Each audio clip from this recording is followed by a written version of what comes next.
Bien, vamos a iniciar entonces con cobertura internacional y para ello le doy la bienvenida a la periodista de La Voz de América, Celia Mendoza. Está con nosotros en vivo desde Estados Unidos. Bienvenida como siempre a TN23. Celia, ¿hay pronunciamiento oficial ya del presidente de Estados Unidos respecto del resultado de las elecciones? Así es, el presidente Joe Biden se dirigió a la nación durante un discurso que fue dado desde el Jardín de las Rosas aquí en la Casa Blanca.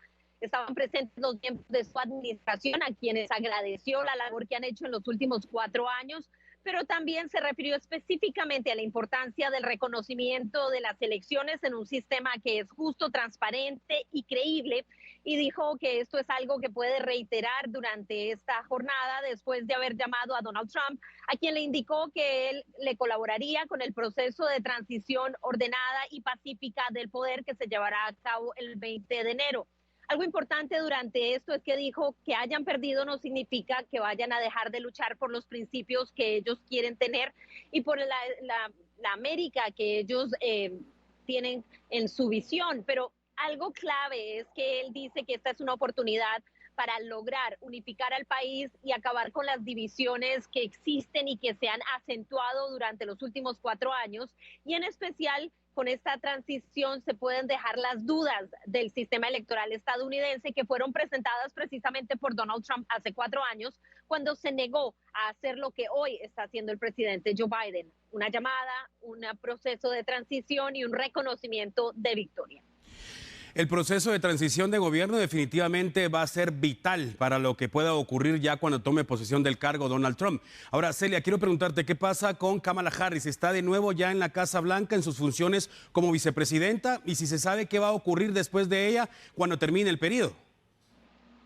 La vicepresidenta está descansando, por lo menos eso es lo que sabemos en su agenda de hoy. No tiene ningún evento particular y ella terminará sus 4 años como vicepresidenta y por ahora se convertirá en una ciudadana privada. Hasta el momento no ha dejado saber cuáles son sus planes después de salir de la vicepresidencia. ¿Qué dicen los expertos al respecto de lo que está ocurriendo y sobre todo lo que va a ocurrir a partir del 20 de enero, tomando en cuenta que Donald Trump va a estar de nuevo en la Casa Blanca y además de eso con el control del Senado? Así es, lo que significa básicamente, y esto es lo que analistas están determinando, es cuáles son las relaciones internacionales. Desde luego el mundo le ha dado las felicitaciones, ya ha empezado a hacer algunas reuniones, y tuvo una llamada telefónica con la presidenta de México, tuvo una llamada con el señor Zelensky de Ucrania. Esperamos que empiece a analizar varios frentes. Desde luego que el principal va a ser la migración. Hoy dijo que el plan de deportación masiva no le pondrá precio, es decir, que él utilizará todos los recursos necesarios para hacerlo. Y esto es parte de lo que el país y los estadounidenses, pero también los países en América Latina y el mundo se tienen que preparar, y es que empiece a cumplir aquellas promesas de campaña. Ahora, esto también significa manejar varios frentes al mismo tiempo. El nacional, las promesas de mejorar la economía, según él dice, fortificar la frontera, ayudar a que, según el presidente de Estados Unidos, vuelva a hacer lo que él cree que es lo mejor para el país, pero al mismo tiempo una política mucho más nacionalista. Esto tendría que verse en cómo va a manejar la situación de Ucrania. Él dijo que él podría arreglar esta situación inclusive antes de ser juramentado, y vamos a ver de qué manera lo hace, las relaciones que va a manejar con China, cómo va a manejar el tema de Israel, teniendo en cuenta que él reconoce completamente y siempre ha apoyado al gobierno israelí, y esto podría ser un cambio en las políticas que ha tenido por lo menos hasta el momento la administración Biden en lo que se refiere a los palestinos, y esto es algo que será una gran interrogante hasta que lleguen a la Casa Blanca, porque a pesar del rechazo de muchos pro-palestinos en Estados Unidos contra Joe Biden por apoyar a Israel, la administración Biden ha sido mucho más condescendiente, manteniendo la política de 2 estados para Palestina y buscando una solución humanitaria dentro de la Franja de Gaza.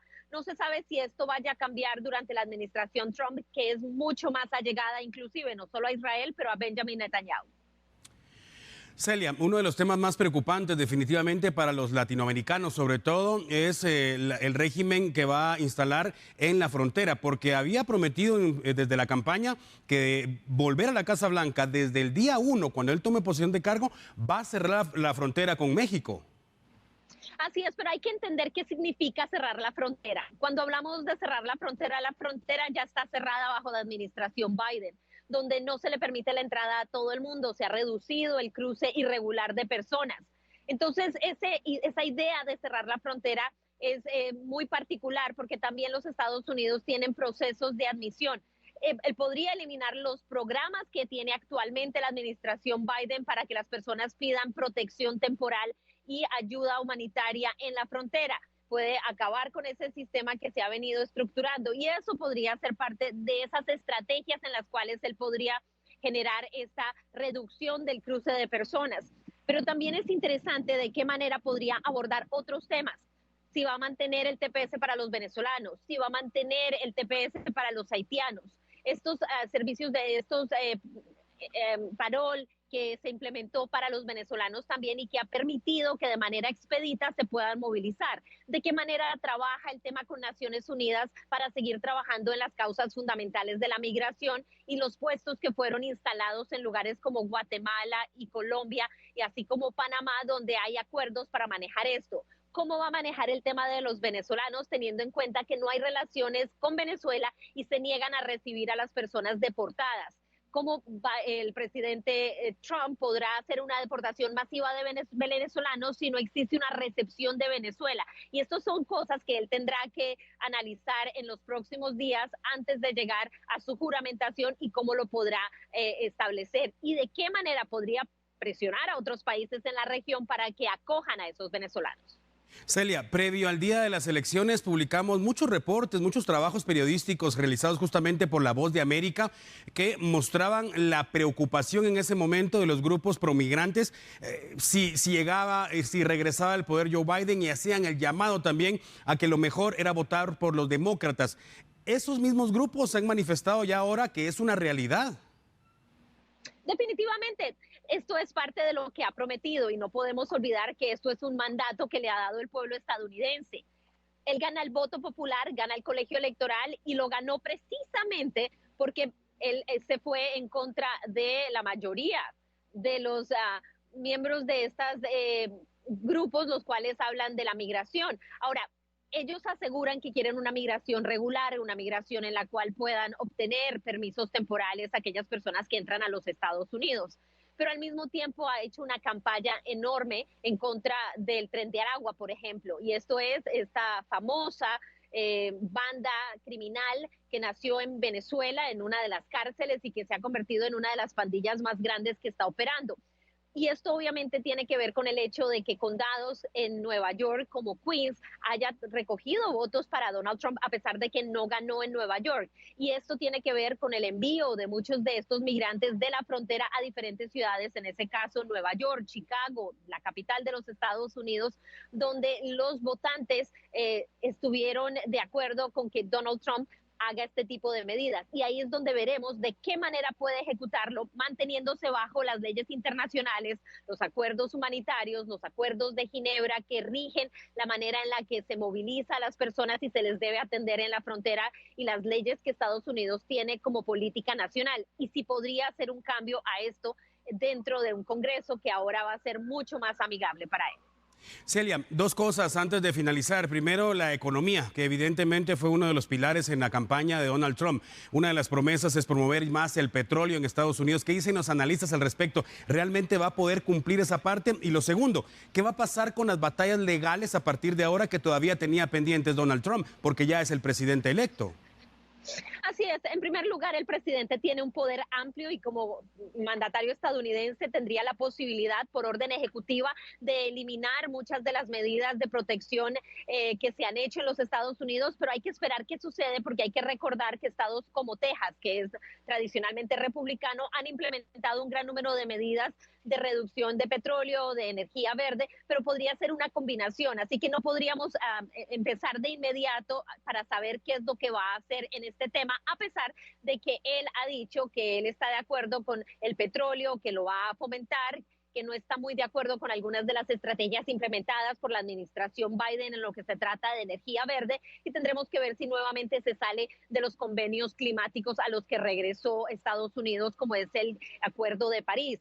En el otro tema, desde ayer se sabe que durante las últimas horas El fiscal especial Jack Smith, que fue asignado por el Departamento de Justicia para manejar los temas de investigación y eventualmente las querellas legales presentadas aquí en Washington y en la Florida en contra de Donald Trump, estos empezarían a mirar la forma de reducir estos casos, teniendo en cuenta que siendo presidente de los Estados Unidos, primero que todo lo podría eliminar él directamente, ordenando al Departamento de Justicia que elimine estas investigaciones, y podrían hacerlo antes de. Una de las razones por las que Jack Smith estaría haciendo esto es porque al entregar el reporte, y si lo hace antes de que llegue Donald Trump, se lo daría al fiscal Merrick Garland, quien tendría la obligación de hacerlo público. Y esto obviamente no sucedería bajo la administración Trump, cuando él ha dicho que va a despedir a Jack Smith. Y al mismo tiempo hay que recordar que los otros casos son locales. Donald Trump no tiene la posibilidad real de eliminarlos, el de Georgia, así como el de Nueva York, donde en 2 semanas el juez Marchand podría estar sentenciándolo, pero tenemos que recordar que la Corte Suprema de Justicia hace unos meses emitió una orden en la que aseguran en respuesta a esto de si cuál es la protección, la inmunidad presidencial que tiene un presidente, donde se ha limitado bastante a las cortes y a la justicia, asegurando que cuando él está en la presidencia, y en este caso la mayoría de estos cargos era cuando era presidente, tiene una inmunidad presidencial amplia, y determinar específicamente cuáles serían o no pone en dificultades a las cortes y a los jueces, y ahora tendrán que ver si de alguna manera los eliminan. De acuerdo a los expertos judiciales, los 4 casos que tiene activos, incluido el que ya ha sido encontrado culpable, podrían ser eliminados. Pero esto no eliminaría los casos de difamación civiles que tiene por individuos que le han demandado. Habría que ver cómo se maneja, porque que se pausen a su mandato 4 años, y eso en particular, los otros no. Celia, se vienen cosas muy interesantes definitivamente para lo que resta de este año, y por supuesto los cambios que va a promover el presidente de Estados Unidos a partir del 20 de enero, cambios que seguramente van a repercutir en el resto del mundo. Vamos a estar muy atentos. A usted, amigo televidente, por supuesto, lo invitamos a que siempre esté en sintonía de TN23, hablando ya del 20 de enero del año 2025. Por supuesto que ese día le vamos a